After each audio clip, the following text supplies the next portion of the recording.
52، 53 اور 54۔ نحمدہ و نصلی و نسلم علی رسولہ الکریم، اما بعد فاعوذ باللہ من الشیطان الرجیم، بسم اللہ الرحمن الرحیم۔ وَأَنَّهُ هُوَ رَبُّ الشِّعْرَىٰ وَأَنَّهُ أَهْلَكَ عَادًا الْأُولَىٰ وَثَمُودَ فَمَا أَبْقَىٰ وَقَوْمَ نُوحٍ مِّن قَبْلُ إِنَّهُمْ كَانُوا هُمْ أَظْلَمَ وَأَطْغَىٰ وَالْمُؤْتَفِكَةَ أَهْوَىٰ فَغَشَّاهَا مَا غَشَّىٰ۔ صدق اللہ العظیم۔ وَأَنَّهُ هُوَ، اور بے شک وہی ہے، رب الشعراء، شعراء کا رب۔ وَأَنَّهُ، اور بے شک اسی نے، اہلک، ہلاک کیا، عادًا الاولیٰ، پہلے عاد کو، وثمود، اور پھر ثمود کو، فما ابقا، ان میں سے کسی کو باقی نہیں چھوڑا، وقوم نوح من قبل، اور اس سے پہلے قوم نوح کو بھی، انہم، بے شک، کانو، تھے، ہم، وہ، اظلم، بہت بڑے ظالم، و اطغیٰ، اور سرکش، والمؤتفکۃ، اور وہ بستیاں جن کو پلٹایا گیا اوپر سے نیچے کو، فغشاہا ما غشا، پھر ان کو ڈھانپ لیا جس نے ڈھانپ لیا۔ اللہ جل سبحانہ و تعالی یہ ارشاد فرما رہے ہیں کہ اللہ ہی شعراء کا رب ہے۔ یہ شعراء کیا ہے؟ یہ اصل میں ایک ستارہ ہے، اور یہ ستارے کا نام ہے۔ قبیلہ بنو خزاع، یہ لوگ اس ستارے کی پوجا کرتے تھے۔ اچھا، ان کا سردار تھا، اس کا نام تھا ابو کبشہ۔ ابو کبشہ نے اس ستارے کی پوجا پاٹ کے طریقے کو ایجاد کیا تھا۔ پہلے یہ قوم بت پرستی کرتی تھی، پھر ابو کبشہ جب ان کا سردار بنا تو اس نے کہا میں سردار نیا آیا ہوں تو عبادت کا طریقہ بھی کوئی نیا ہونا چاہیے، خدا بھی کوئی نیا ہونا چاہیے۔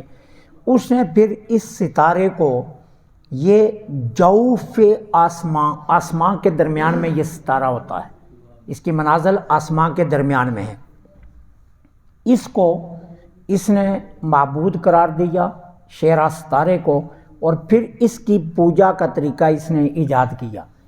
قریش مکہ ابو کبشہ کے ساتھ نسبت بنا کر حضور کو بھی ابن ابی کبشہ کہا کرتے تھے۔ وہ نسبت کیا بناتے تھے؟ کہتے تھے جس طرح ابو کبشہ نے بت پرستی سے ستارے کی عبادت کا طریقہ ایجاد کیا، اسی طرح محمد صلی اللہ علیہ وسلم نے بت پرستی سے ایک خدا کی عبادت کا نیا طریقہ ایجاد کیا، لہٰذا ان میں اور ابو کبشہ میں نسبت بنتی ہے۔ اس وجہ سے وہ حضور کو ابن ابی کبشہ کہتے تھے، قریش مکہ۔ اب اللہ فرما رہا ہے جس کو تم معبود مان کر عبادت کرتے ہو، قبیلہ خزاع کے لوگوں، اس ستارے کا رب بھی میں ہی ہوں۔ تم تو اسے رب مانتے ہو نا، لیکن سچی بات یہ ہے کہ اس کا رب میں ہوں، اس ستارے کا بھی میں ہی اللہ ہوں۔ اب اس کے بعد فرمایا وَأَنَّهُ أَهْلَكَ عَادًا الْأُولَىٰ، پہلی قوم عاد کو میں نے ہی ہلاک کیا۔ اب عاد اولیٰ کیوں کہا گیا؟ اس کی کئی وجوہات ہیں۔ عاد اولیٰ کہنے کی ایک وجہ یہ ہے کہ قوم نوح کے بعد جس قوم کو سب سے پہلے نافرمانیوں پر برباد کیا گیا، یہ قوم عاد تھی۔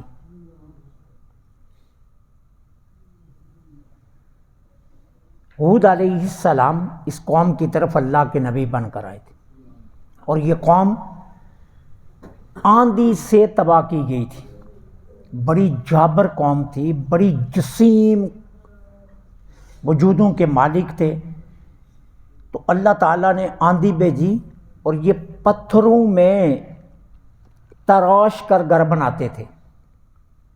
انہوں نے آندھی سے بچنے کے لیے اپنے غاروں میں پناہ لی۔ آندھی کا ایک بگولا اندر جاتا، اندر سے اٹھا کر باہر لاتا اور پٹک کر مارتا زمین پر اور دو ٹکڑے ہو جاتے۔ اس طرح اس قوم کو برباد کیا۔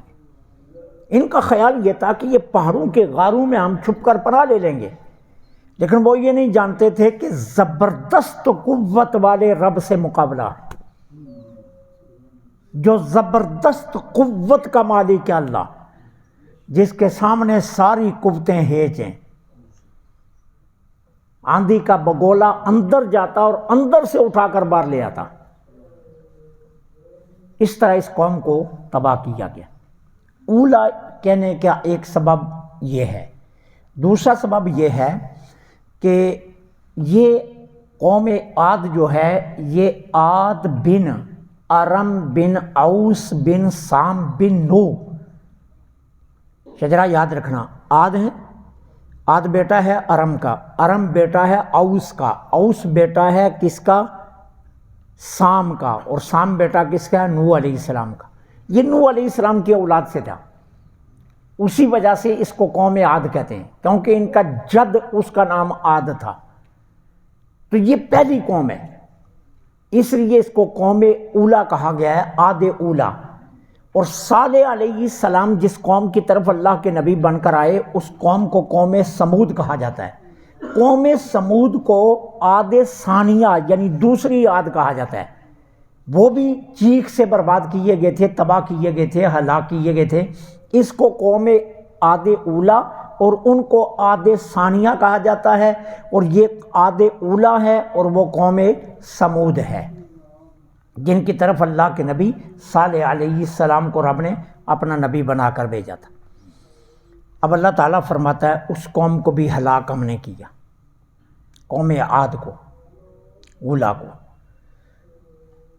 میں نے آپ کو پہلے بتایا طاقت والے تھے، ہونر والے تھے، جسیم جسوں کے مالک تھے، قوت تھی، پہاڑوں کو تراشتے تھے اور پہاڑوں میں رہتے تھے، ہونر مند تھے۔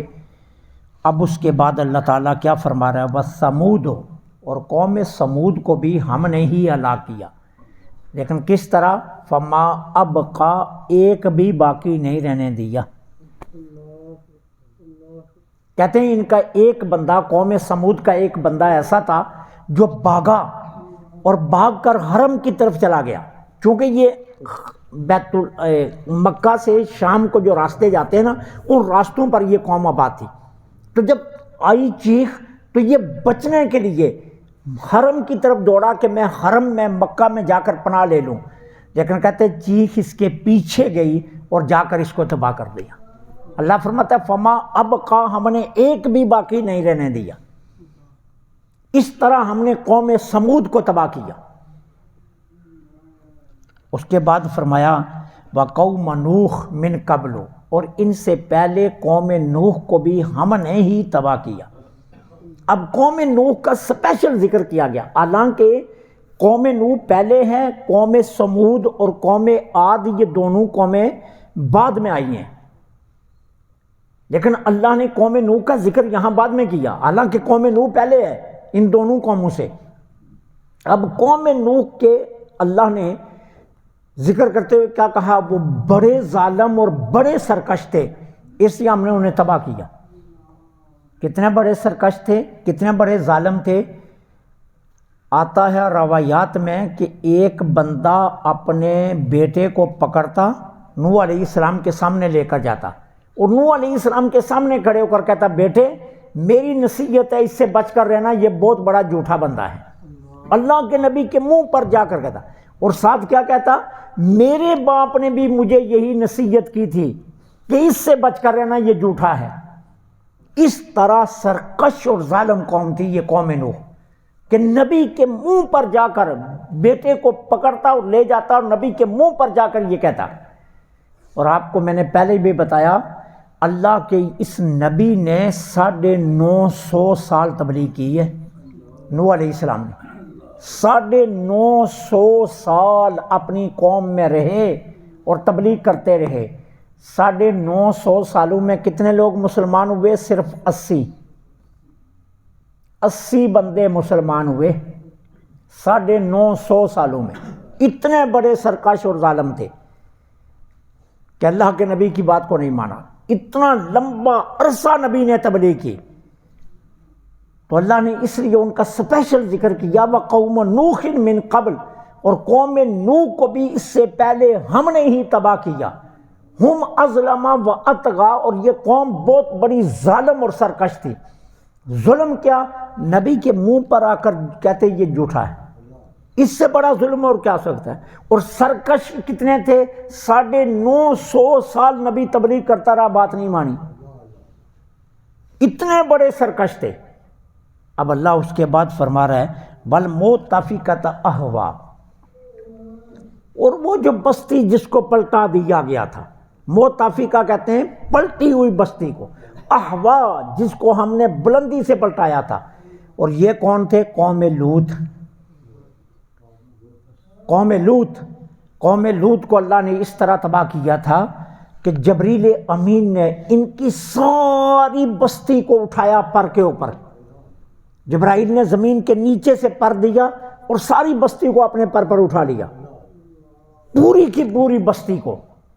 لاکھوں کی تعداد میں یہ لوگ تھے جن کو جبرائیل نے اپنے پر اٹھا لیا اور اوپر لے گئے، اور اوپر لے کر آسمان کے قریب، اتنے قریب لے کے گئے آسمان دنیا کے جبرائیل ان کو، اور وہاں سے جا کر پھر انہیں منہ کے بل زمین پر مارا۔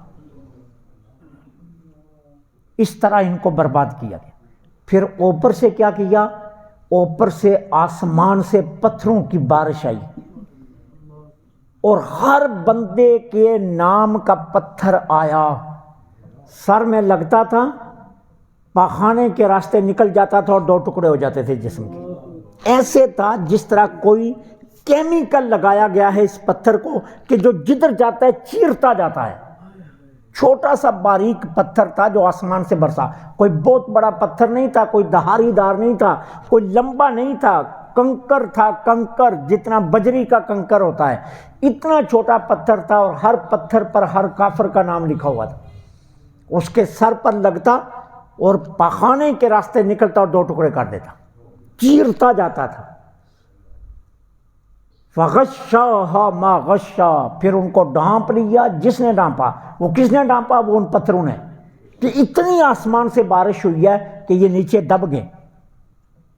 پہلے زمین سے اٹھایا، منہ کے بل دے مارا، اور پھر اوپر سے پتھروں کی بارش کر دی۔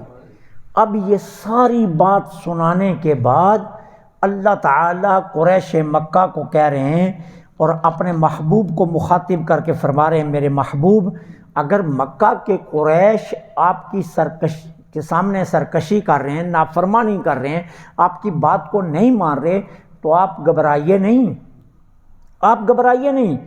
ابھی آپ کی وجہ سے ہم چپ بیٹھے ہیں، ورنہ ہم نے تو اتنی بڑی قوموں کو برباد کر دیا، اتنے بڑے جابروں کو ہم نے تباہ و برباد کر دیا، یہ مکہ والے کیا ہیں؟ لیکن محبوب جب کرنے لگتے ہیں تو آپ کا چہرہ سامنے آ جاتا ہے، بس بات اتنی سی ہے۔ ورنہ ان کی جرت ہمارے محبوب پر کانٹے ڈالیں، ان کی جرت ہمارے محبوب پر اوجریاں ڈالیں، ان کی جرت ہمارے محبوب کا راستہ بند کریں، لیکن محبوب اگر آپ نہ ہوتے تو پھر ہم ان کو بتاتے۔ اب صرف آپ کی وجہ سے، اس لیے اپنے محبوب کو اللہ تسلی دے رہا ہے کہ پیارے یہ تیری وجہ سے بچ رہے ہیں، ورنہ یہ بڑی بڑی قوموں کو ہم نے ہلاک کر دیا، اتنی بڑی قوموں کو، تو ان کو ہلاک کرنا کون سا مشکل ہے؟ ان کو بھی کوئی ہلاک کرنا مشکل ہے؟ 10 فٹ کے بندے ہم نے مارے، یہ تو 5 فٹ کے ہیں، ان کو مارنا کون سا مشکل ہے؟ یہ ان کو تباہ کرنا کون سا مشکل ہے؟ ہم نے تو صرف مکہ کے 2 پہاڑوں کو حکم دینا، انہیں درمیان میں پیس دینا ہے، لیکن ہم دیکھتے ہیں کہ درمیان میں ہمارا محبوب بستا ہے۔ نسبت بڑی کمال کی بات ہے، نسبت کا شرم بڑا ہے، نسبت کا حیا بڑا ہے۔ جب دیکھتے ہیں تو پھر صرف خیال یہ آتا ہے کہ درمیان میں محبوب بیٹھا ہے، اگر انہیں برباد کریں گے تو ہمارے محبوب کی محبت پر لوگ تانا دیں گے۔ اس لیے محبوب یہ بچ رہے ہیں، ورنہ انہیں برباد کرنا کون سا معنی ہے۔ اللہ سے دعا